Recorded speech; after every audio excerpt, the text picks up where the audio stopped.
సుమన్ టీవీలో మీ business promotions కోసం ఈ కింది నెంబర్ను సంప్రదించగలరు.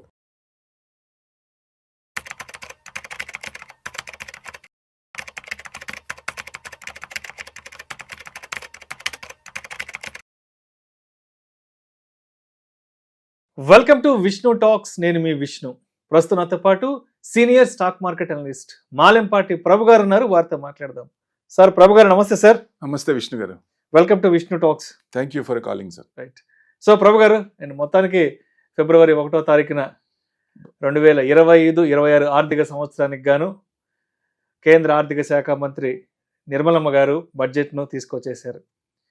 ఈ 2025-26 బడ్జెట్లో ప్రధానంగా ప్రతి ఒక్కరూ చర్చించుకుంటున్న మాట ట్యాక్సేషన్కి సంబంధించి దాదాపు 12 లక్షల రూపాయల వరకు ఎవరికైతే ఆదాయం వస్తుందో వాళ్ళు ఎటువంటి ట్యాక్స్ కట్టనవసరం లేదంటూ వచ్చిన ఈ న్యూస్ ఏదైతే ఉందో నిజంగా యావత్ భారతదేశం ఉండే ప్రజలందరూ కూడా చాలా సంతోషించారు. ఎస్పెషల్లీ ఉద్యోగాలు చేసుకునే వాళ్ళు, వేతన జీవులు నిజంగా ఈ అనౌన్స్మెంట్ నుంచి వచ్చిన ఏదైతే ఉందో ఇది ప్రతి ఒక్కరిని సంతోషపరిచింది. ఎప్పటి నుంచో చూసేది ఇది, దీనికోసమే చాలా మంది వెయిట్ చేస్తారు.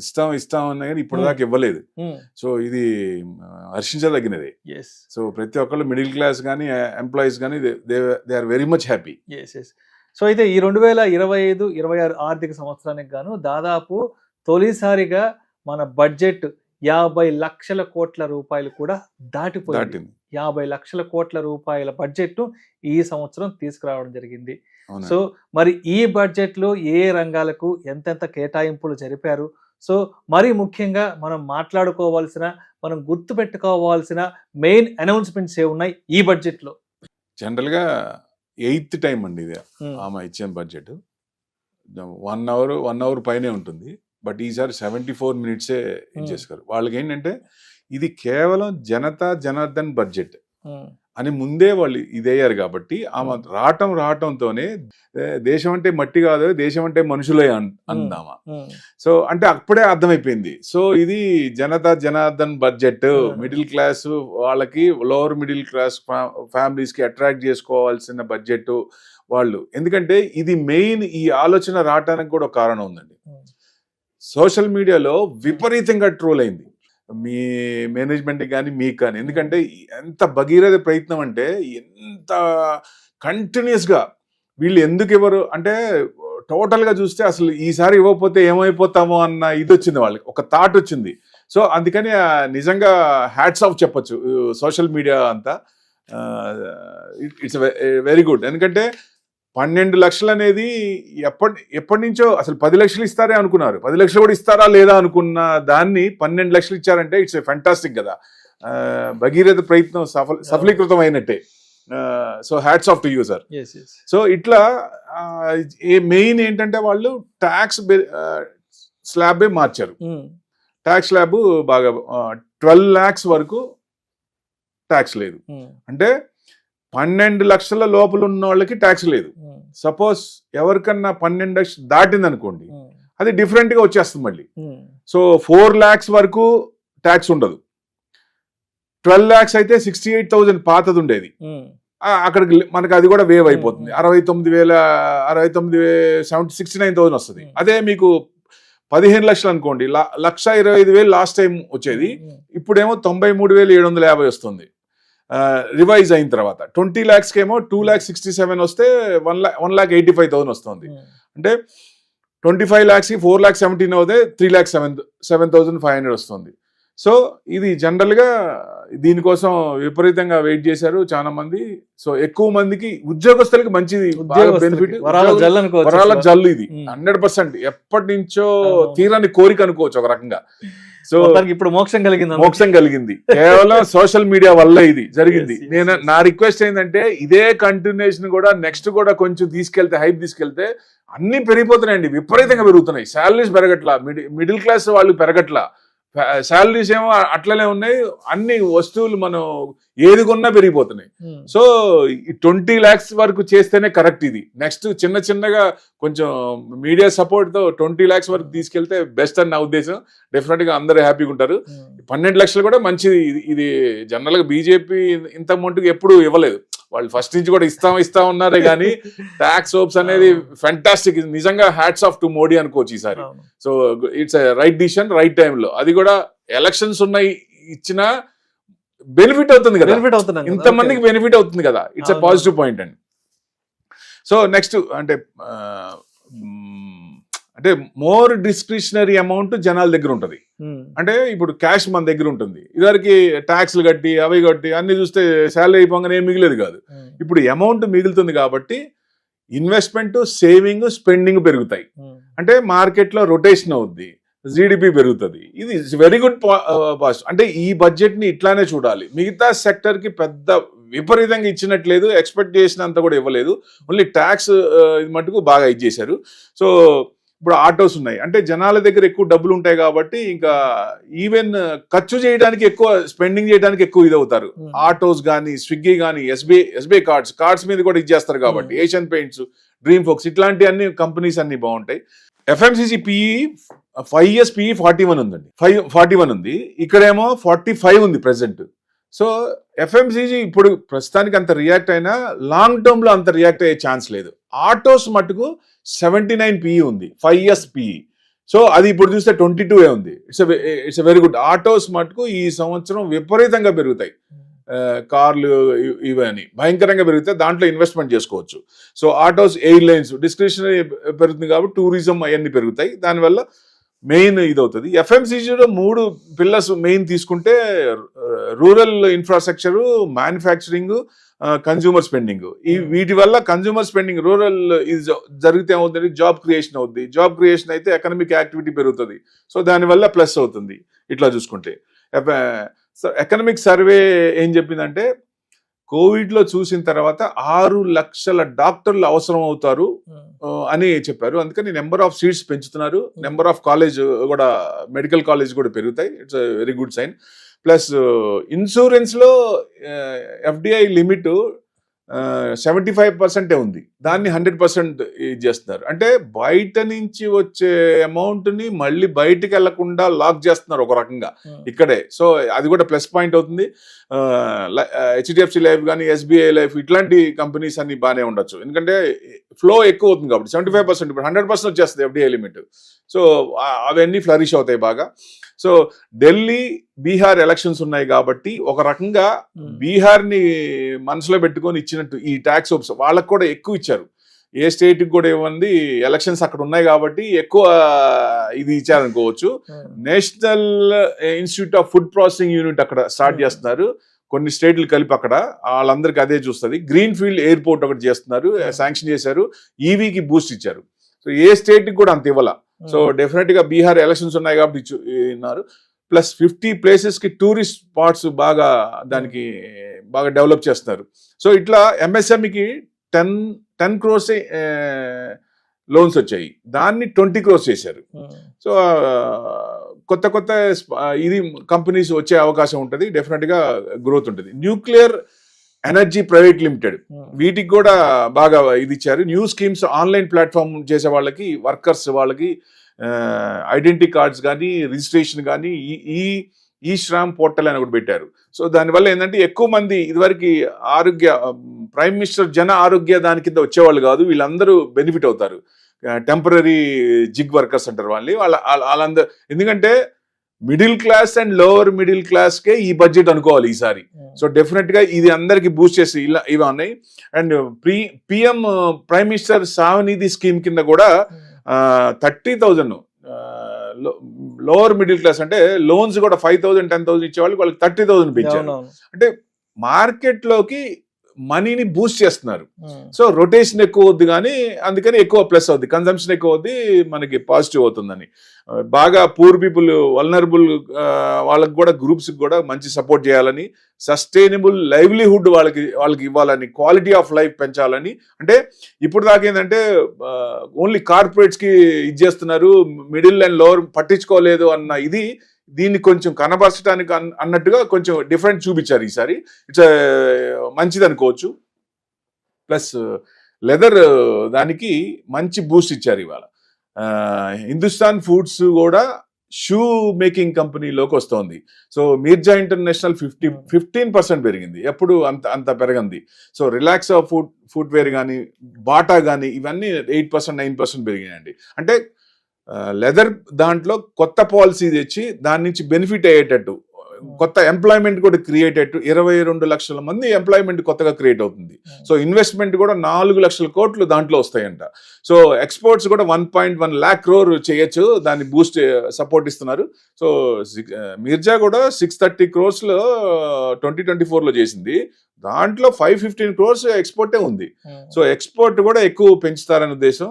సో దానివల్ల బెనిఫిట్ అవుతుంది. కిసాన్ క్రెడిట్ కార్డు ఫార్మర్స్ కి ఇచ్చే దాంట్లో కూడా 3 lakhs వరకే ఉండేది, దాన్ని 5 lakhs చేశారు. So it's very good sign. ఎందుకంటే ఫార్మర్స్ కి చాలా ఇబ్బంది పడుతుంటారు కాబట్టి, పంట ఒక్కోసారి సంవత్సరం బాగుంటది, ఒక్కో సంవత్సరం బాగుండదు.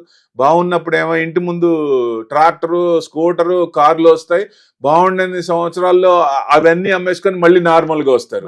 సో దానికి అట్లా కాకుండా స్టేబుల్ గా వాళ్ళు కూడా రావడానికి సపోర్ట్ ఉండడానికి ఇలాంటి సపోర్ట్ ఇచ్చారు. It's a very good positive point అనుకోవచ్చు.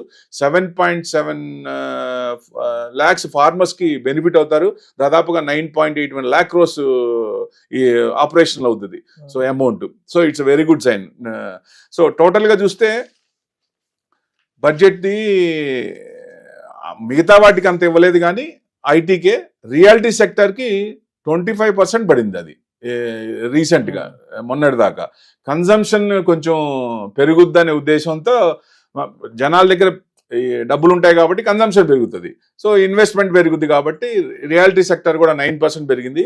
అదొకటి ఏంటంటే రెంట్ల మీద వచ్చే ఇన్కమ్ దాదాపుగా 2.4 నుంచి 6.6 lakhs వరకు టీడీఎస్ కట్ చేయమని చెప్పారు. ఇది వెరీ గుడ్ పాజిటివ్ పాయింట్. దానికి టీడీఎస్ డిడక్ట్ చేయరు. ఇట్స్ వెరీ ఇది. సో మిగతాకి ఇవ్వండి. రైల్వేస్ కానీ, రైల్వేస్కి అసలు ఇస్తారనుకునేది, క్యాపెక్స్ పెంచుతారనుకునేది పెంచలేదు. డిఫెన్స్ సెక్టర్ కొంచెం 12.9% క్యాపెక్స్ ఉంది. బూస్ట్ ఏమో 6.8 lakh crores చేశారు, అది కొంచెం సపోర్ట్ ఇచ్చారు. సో డిఫెన్స్ లో ఎందుకంటే విపరీతంగా పెరుగున్న స్టాక్స్ ఉన్నాయి, ప్రతి స్టాక్స్ కూడా అంత కాకుండా కేర్ఫుల్ గా ఏదైతే పెరగలేదో, ఈ రీసెంట్ ఫాల్ లో కొన్ని 30 to 40% పడ్డాయి, అలాంటివి సెలెక్ట్ చేసుకొని దాంట్లో ఇన్వెస్ట్మెంట్ చేస్తే బెస్ట్. డిఫెన్స్ సెక్టర్ కూడా కొంచెం బూస్ట్ అయ్యేటువంటి, జ్యువెలరీ స్టాక్స్ కూడా దానికి కూడా సపోర్ట్ చేశారు. ఎందుకంటే తరీఫ్ దానికి తగ్గి ఇచ్చేశారు, 20% చేశారు. అంతకుముందు ఇంకా చాలా ఎక్కువ ఉండేది, దాన్ని 20% చేశారు, 9% పెరిగింది ఆ సెక్టర్ కూడా. సో ఇట్లా పూర్తిగా బ్లూ ప్రింట్ ఇది బయటికి రాలేదు, మొత్తం చెప్పలేదు. సో డిఫరెంట్ గా ఇంకా ముందు ఎందుకంటే ఇప్పటి వరకు ట్యాక్స్ బెనిఫిట్ జనార్దన్ బడ్జెట్ అనుకుంటున్నారు.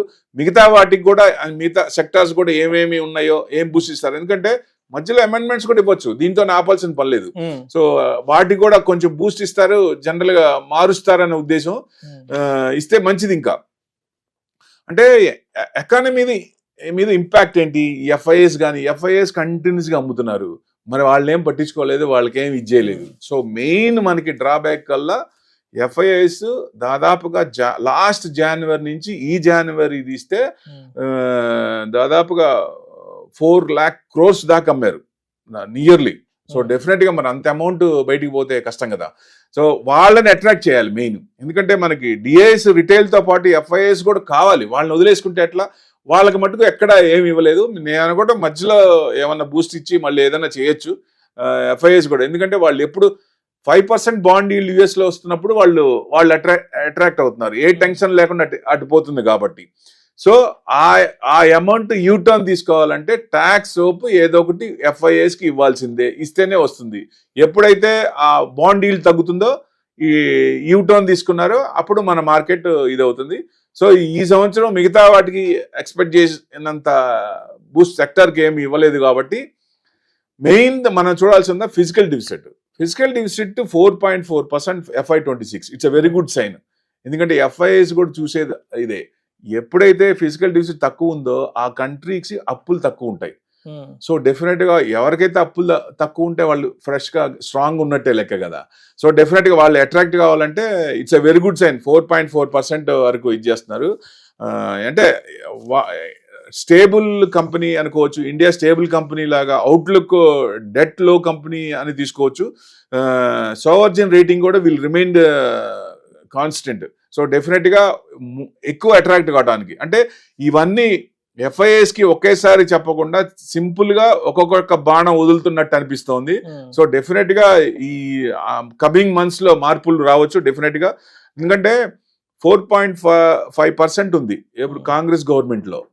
సో తర్వాత కోవిడ్ లో అది 9.2కి వెళ్ళింది. సో ఇప్పుడు చిన్నగా దిగుతోంది 4.5 అలా ఉంది. నెక్స్ట్ 26కి 25-26 4.4 ఎక్స్పెక్ట్ చేస్తున్నారు. డెట్ టు జీడిపి రేషియో 2020లో 90 ఉంది. డెట్ టు జీడిపి రేషియో కూడా తగ్గాలి. సో 24లో చూస్తే 83 ఉంది. యాక్చువల్గా 2014 మోడీ గవర్నమెంట్ ముందు 66, కాంగ్రెస్ గవర్నమెంట్ 66 ఆ రేంజ్ లో యావరేజ్ అవుతా ఉంది. అది 60 దాకా రావాలని ఎక్స్పెక్టేషన్ టార్గెట్.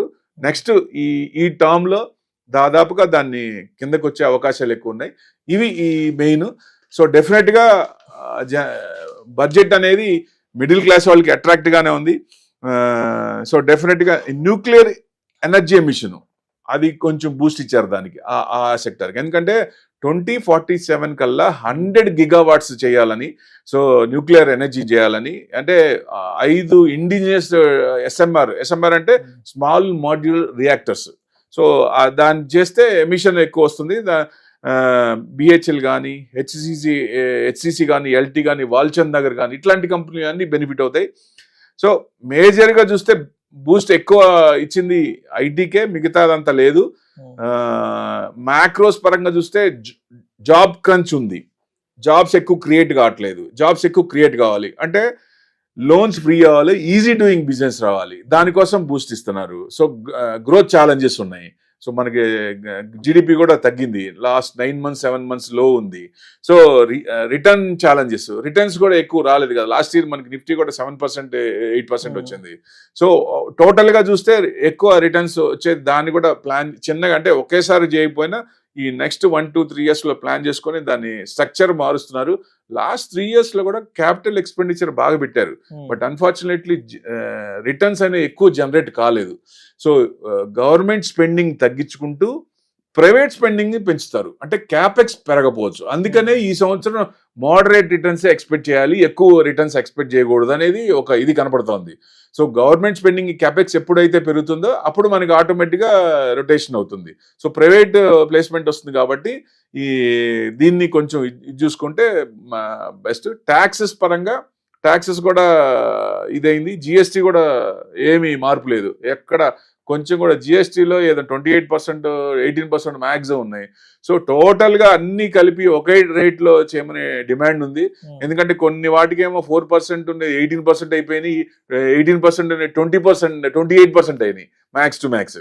సో వాటిని కొంచెం సరళీకరణ చేస్తారేమో అనుకున్నారు, అసలు దాని గురించి పట్టించుకోలేదు GST అనేది. ఎందుకంటే జనవరిలో 1.96 lakh crores వచ్చినాయి, ద హైయెస్ట్. సో జనరల్ గా GSTకి ఇన్కమ్ ట్యాక్స్ అనేది ఎత్తేసి GSTనే మీరు అనుకుంటే ట్రాన్సాక్షన్ ఛార్జ్ పెట్టండి. బ్యాంక్ ట్రాన్సాక్షన్ జరుగుతుంది కదా, ఆ ట్రాన్సాక్షన్ ఛార్జ్ పెట్టండి US లాగా, అది బెస్ట్ కదా. అప్పుడు ఇన్కమ్ ట్యాక్స్ ఉండదు, ఎవరిని మధ్యతరగతిని పీడించి వసూలు చేయాల్సిన అవసరం ఉండదు. ఇప్పుడు వాళ్ళు ఇచ్చింది కూడా 1 లక్ష కోట్లు పోతుంది గవర్నమెంట్కి. 1 లక్ష కోట్లు గవర్నమెంట్ ఎక్కడి నుంచైనా సంపాదించవచ్చు, ఎక్కడ సోర్స్ ఉందో. ఇప్పుడు కొన్ని కార్పొరేట్ వర్గాలకి విపరీతంగా వస్తాయి, ఎక్కడుందో ఆ కార్పొరేట్ వర్గాన్ని అందరినీ సమానంగా చూడాలి కదా. అది బ్యాలెన్స్ చేస్తా ఉంటే ఈ 1 లక్ష కోట్లు 2 లక్షల కోట్లు అనేది ఈజీగా గవర్నమెంట్ కి సంపాదించుకోవచ్చు. సో మిడిల్ క్లాస్ అనే వాళ్ళు GST ఎక్కువ పే చేస్తారు కాబట్టి వీళ్ళకి ట్యాక్స్ సోప్స్ ఇస్తేనే బెస్ట్. ఇట్లాంటివి ఇస్తే ఎక్కువ కన్జంప్షన్, మార్కెట్లోకి ఎక్కువ రొటేషన్ అవుతుంది, వాళ్ళకి అనుగుణంగా కన్జంప్షన్ ఎక్కువ అవుద్ది. ఏది కావాలంటే అది స్పెండ్ చేస్తుంటారు కాబట్టి ఇన్వెస్ట్మెంట్ చేస్తారు, స్పెండింగ్ చేస్తారు, సేవింగ్స్ చేస్తారు. సో ఇవన్నీ ఇదవుతాయి కాబట్టి it's a very good thing. Budget ఒక రకంగా చూస్తే అంటే జనరల్గా చూస్తేనేమో పెద్ద గొప్ప బడ్జెట్ కాదు, పెద్ద బ్యాడ్ బడ్జెట్ కాదు, యావరేజ్ బడ్జెట్ అనుకోవచ్చు. బట్ మిడిల్ క్లాస్ లెవెల్లో వేతన జీవులు మటుకు ఫెంటాస్టిక్ బడ్జెట్ ఇది, మార్వెలస్ బడ్జెట్ ఇది. ఇట్లాంటిది మనం ఎప్పటి నుంచో ఎక్స్పెక్ట్ చేసింది ఇప్పుడు వచ్చినట్టు లెక్క ఒక రకంగా. ఫెంటాస్టిక్. దాన్ని కూడా చిన్నగా ఒక 20 lakhs వరకు చేస్తే బెస్ట్ అని ఉద్దేశం. Thank you sir, thank you so much Malampati Prabhu garu. నమస్తే అండి, థ్యాంక్ యూ. 2025-26 ఆర్థిక సంవత్సరానికి గాను ప్రవేశపెట్టిన బడ్జెట్ లో ఏమేమి కీ హైలైట్స్ ఉన్నాయి ఏంటి తప్పనిసరిగా ప్రతి ఒక్కరూ తెలుసుకోవాల్సిన అంశాలు ఏంటనే దాని గురించి చాలా చక్కగా తెలియజేశారు. Thank you so much sir. నమస్తే.